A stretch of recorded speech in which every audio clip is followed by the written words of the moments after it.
Outra polêmica aí que está tomando os jornais da Itália e também a opinião pública da Itália, que é algo que a gente já viu diversas vezes, é uma escola ocultando a fé, a crença, a fé, a tradição, enfim, da maior parte das pessoas, das crianças que estão ali naquela escola, daquelas famílias. Estamos falando, é óbvio, sobre o cristianismo, o catolicismo, porque existem outras pessoas de outras religiões, nesse caso aqui a gente sabe quem são, eu não preciso nem comentar, em prol de um Estado laico que ele funciona só para uma das partes e jamais para a outra sempre é exaltada. Então a gente vai acompanhar um pouco mais esse caso aqui e ver o que está acontecendo de fato, por que essas pessoas estão fazendo isso. Antes disso, curte o vídeo, se inscreve no canal, não esquece de ativar o sino das notificações. Se você quiser se tornar membro do canal Língua Mária, é possível apoiar o canal aí por um valor irrisório. Você se torna membro, tem conteúdo exclusivo, muitos vídeos vão antes lá para os membros e depois sim eles se tornam públicos também. Então vamos lá, o que está acontecendo? Eu vou deixar a matéria aqui para vocês, só um segundo, então já está aqui na tela, olha só, está escrito aí que Jesus foi removido, né, da peça, ou seja, do recital de Natal, e em nome do secularismo, que gerou controvérsia. Então, muitos disseram, tem ali também destacado, essa distorção ideológica ofende a nossa cultura.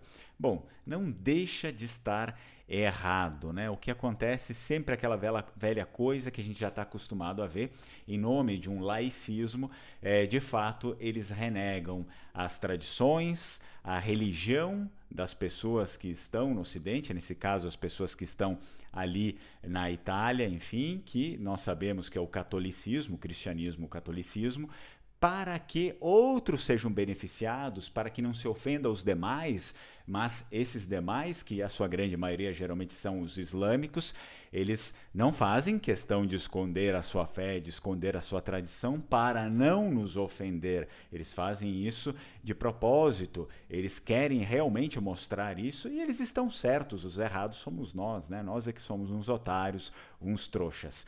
Bom, eu vou agora pegar um pouco, digamos, do laço. Eu não vou ler muito essa matéria, porque a gente já sabe que é a mesma baboseira de sempre, alguma escola estúpida na Toscana, se não me engano é em Grosseto essa escola aqui, Magliano, na verdade, Magliano, que é a província de Grosseto. Então, algum retardado, né, teve isso aqui. A gente sabe que, infelizmente, hoje em dia, os centros de educação estão cada vez mais recrutando retardados, né, para liderar, enfim, para educar, e no final eles acabam fazendo um desserviço para a nossa civilização, para a nossa sociedade, com esse tipo de palhaçada aqui. Então a gente não precisa falar muito sobre isso, mas sim rebater tudo isso daqui.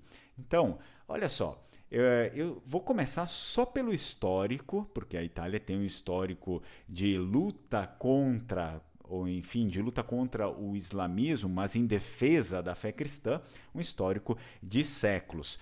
Só para a gente não dizer, né, que não falamos a respeito dos Vênetos, porque os Vênetos são muito importantes nessa história aqui.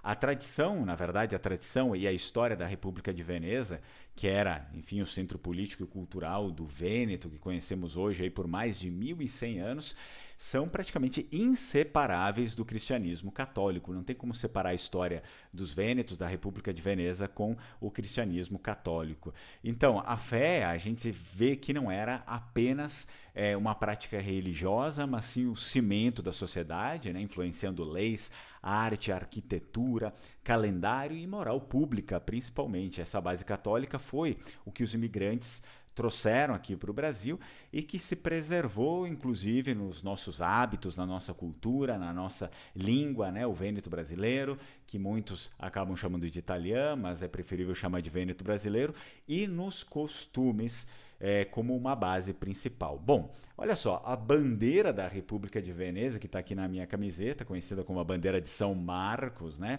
é o maior símbolo dessa união de fé e poder. Então isso daqui é inegável, faz parte da nossa tradição, da nossa cultura.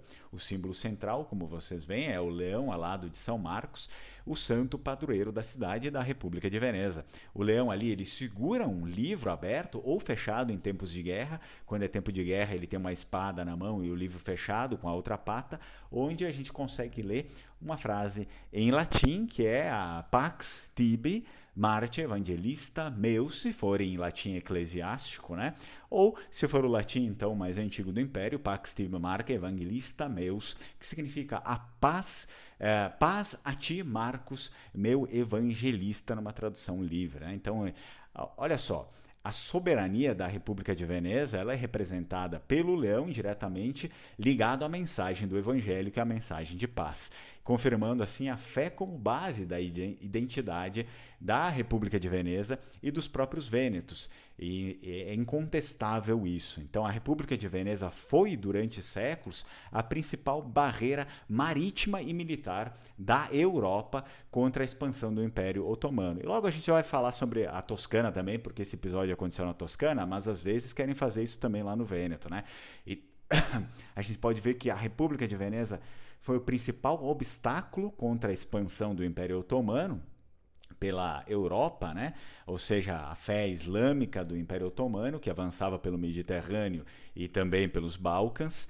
E a luta não era apenas, óbvio, sobre fé, mas por controle comercial, rotas, especiarias, navegação e segurança territorial acima de tudo. No entanto, as guerras eram frequentemente revestidas de um componente religioso, sendo assim descritas como uma defesa da cristandade contra o Islã, e do outro lado a mesma coisa, né? Uma defesa do Islã, a expansão do Islã, acima dos infiéis, né? Que somos nós, no caso, né? Então, os cristãos.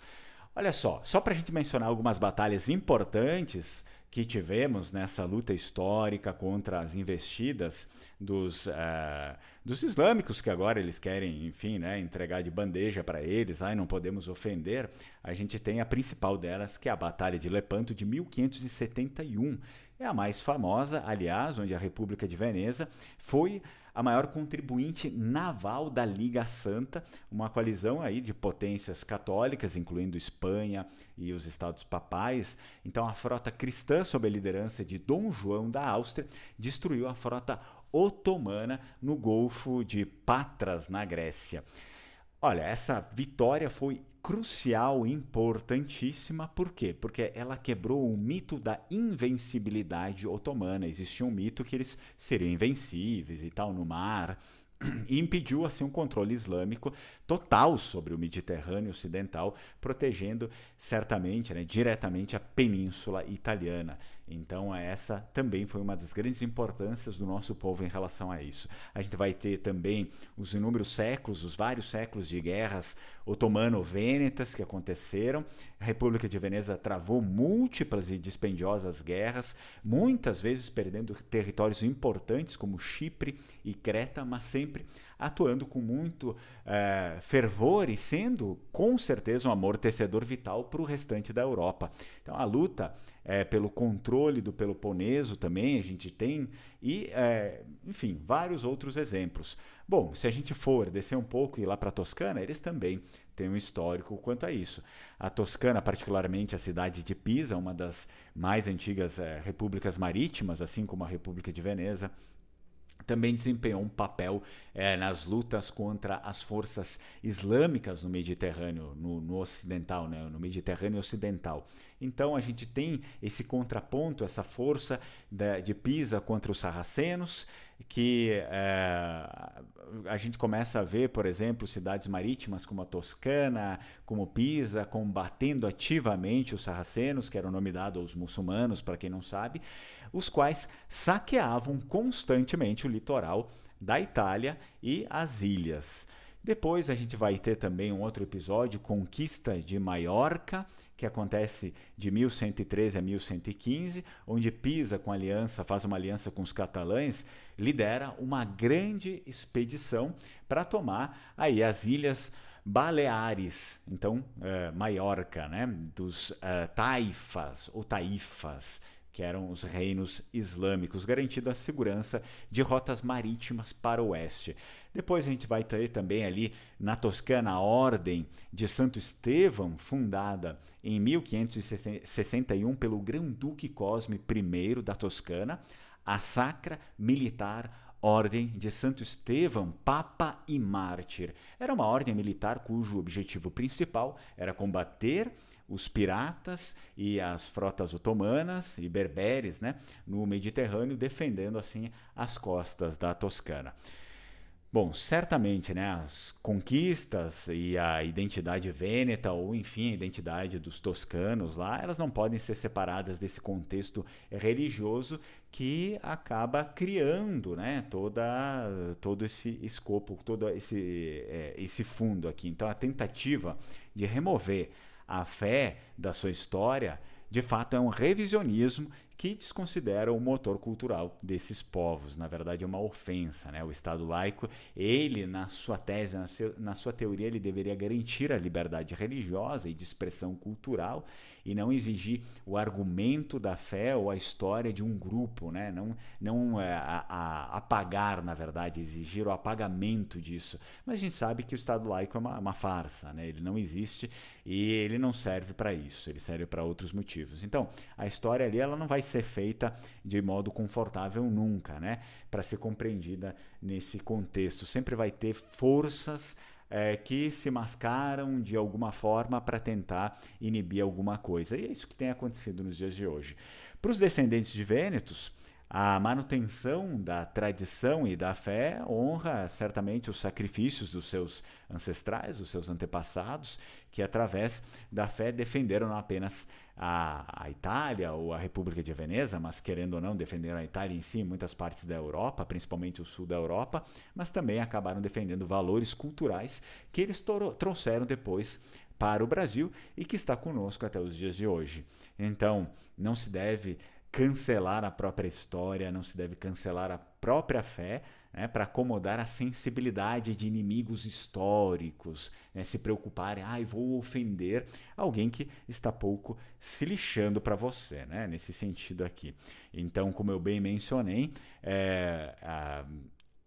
esses inimigos históricos, essas pessoas as quais eles estão tentando, digamos, poupar de algum sofrimento, de alguma coisa, de alguma ofensa, eles mantêm e promovem ativamente as suas próprias tradições e as suas crenças, a sua religião, principalmente os islâmicos. Então isso daqui é uma vergonha, novamente, aí espero que consigam punir com a devida autoridade, com o devido rigor, esse tipo de palhaçada que tem acontecido em muitos lugares, né, da Itália, com menos frequência do que acontece em outros lugares da Europa, porém é necessário uma repressão muito séria quanto a isso.